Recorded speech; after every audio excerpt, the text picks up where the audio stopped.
Cinématique de translation, on apprend à décrire le mouvement des objets qui sont soumis à des accélérations constantes.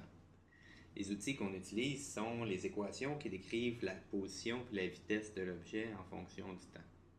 Dans une très grande majorité de cas, les difficultés rencontrées par les étudiants en physique proviennent du fait qu'ils vont tenter de mémoriser les solutions pour un ensemble de situations, problèmes différents. Notre objectif à nous, c'est d'amener l'étudiant à plutôt réfléchir et à utiliser une méthode de résolution de problèmes qui est structurée, générale, mais surtout qui est très efficace et qui va fonctionner pour l'ensemble des problèmes auxquels l'étudiant va être confronté sans qu'il ait à mémoriser par cœur un ensemble de solutions.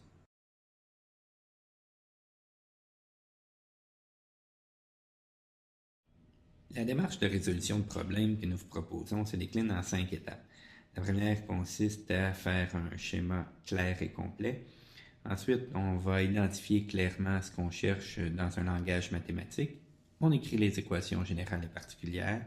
Il faut ensuite résoudre les équations de manière algébrique, puis bien sûr interpréter le résultat. Pour illustrer la façon d'utiliser la démarche, nous allons utiliser un exemple classique qu'on rencontre régulièrement. Supposons par exemple qu'on lance un canard du haut d'un immeuble de 50 mètres de hauteur avec une vitesse initiale de 10 mètres orientée à 40 degrés au-dessus de l'horizontale. On cherche à déterminer à quelle distance du pied de l'immeuble le canard va toucher le sol. Pour résoudre un problème de ce type, on commence toujours par faire un schéma sur lequel on va retrouver les informations pertinentes. Donc dans ce cas-ci, ça nous prend un système d'axes. La position de l'origine est importante. Ensuite, on trace la trajectoire approximative.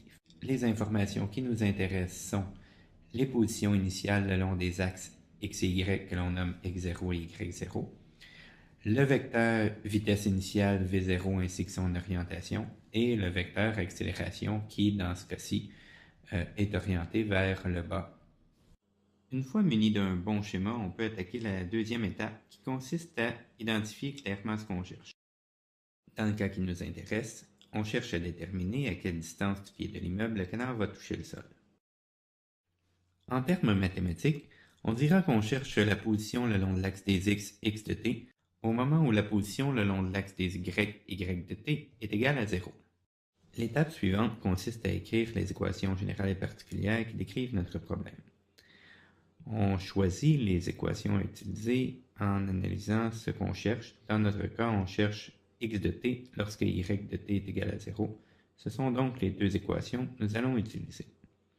Pour trouver la forme particulière des équations générales que nous avons retenues, on remplace chacun des symboles par sa valeur. Il est recommandé de procéder de façon systématique. Dans le cas de x0 et y0, les valeurs valent respectivement 0 et 50 mètres. Les valeurs v0x et v0y correspondent quant à elles aux composantes cartésiennes du vecteur v0.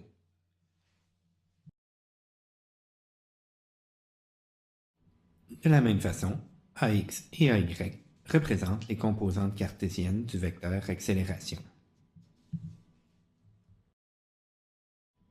Enfin, on cherche x de t lorsque y de t est égal à 0. Les équations particulières sont les équations qu'on obtient après avoir remplacé chacune des valeurs connues. Enfin, il faut résoudre les équations. Dans ce cas-ci, on commence avec l'équation y en utilisant la formule quadratique. En remplaçant les valeurs, on trouve deux solutions possibles, 3,92 ou moins 2,6. On rejette la valeur négative. Notre réponse est donc 3,92 secondes. On insère cette valeur dans l'équation AX et on obtient 30 mètres. Interpréter le résultat signifie donner une réponse claire à la question initiale qui était posée. Dans ce cas-ci, plutôt que de simplement donner la valeur numérique 30 mètres, nous allons formuler une phrase complète en disant que le canard touche le sol à une distance de 30 mètres du pied de l'immeuble.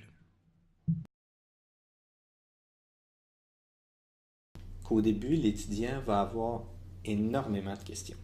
Par exemple, il va se demander qu'est-ce que je fais? Comment il faut que je procède lorsqu'il y a deux objets qui se déplacent en même temps? Est-ce que je dois incliner le système d'axe si l'objet se déplace sur un plan incliné? Pour plusieurs, la tentation va être très forte de poursuivre avec les anciennes méthodes de mémorisation qui proviennent bien souvent du secondaire.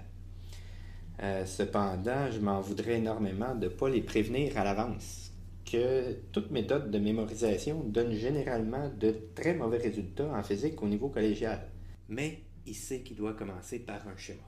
Un schéma dans lequel il va devoir indiquer la position initiale de l'objet, le vecteur vitesse initiale et le vecteur accélération, bien sûr après avoir défini un système d'axe et dessiné la trajectoire approximative de l'objet.